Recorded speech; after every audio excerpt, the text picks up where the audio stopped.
अस्सलामुअलैकुम दोस्तों, क्रिकेट की ताज़ा तरीन अपडेट हासिल करने के लिए मेरे चैनल को सब्सक्राइब कर लें।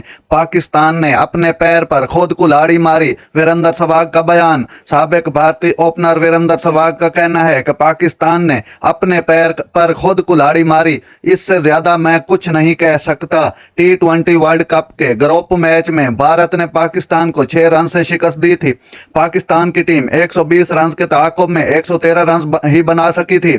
सहवाग ने मैच से मुतल्लिक कहा कि पाकिस्तानी बॉलर ने शानदार बॉलिंग की और भारत को 119 रन पर ऑल आउट किया। फिर आप 11 ओवर तक मैच में थे, 2 ही विकेटें गिरी थीं, फिर हार गए तो कुल्हाड़ी ही काम आ सकती है कि अपने पैर पर मार ली। ख्याल रहे कि आईसीसी T20 वर्ल्ड कप में पाकिस्तान टीम ने अपना तीसरा मैच जीत लिया है, जिससे पाकिस्तान को 2 पॉइंट हासिल हो चुके हैं। वर्ल्ड कप में बरकरार रहने के लिए पाकिस्तान को न सिर्फ आयरलैंड के खिलाफ कामयाबी जरूरी है, बल्कि अमेरिका की भारत और आयरलैंड से शिकस्त का भी इंतजार करना होगा। अगर अमेरिका ने बारिश की वजह से 1 पॉइंट भी हासिल कर लिया तो पाकिस्तान का वर्ल्ड कप में सफर तमाम हो जाएगा। नाजरीन, कैसी लगी मेरी खबरें? अगर मेरा वीडियो अच्छा लगा हो तो मेरे चैनल को सब्सक्राइब जरूर कीजिएगा। अल्लाह हाफिज।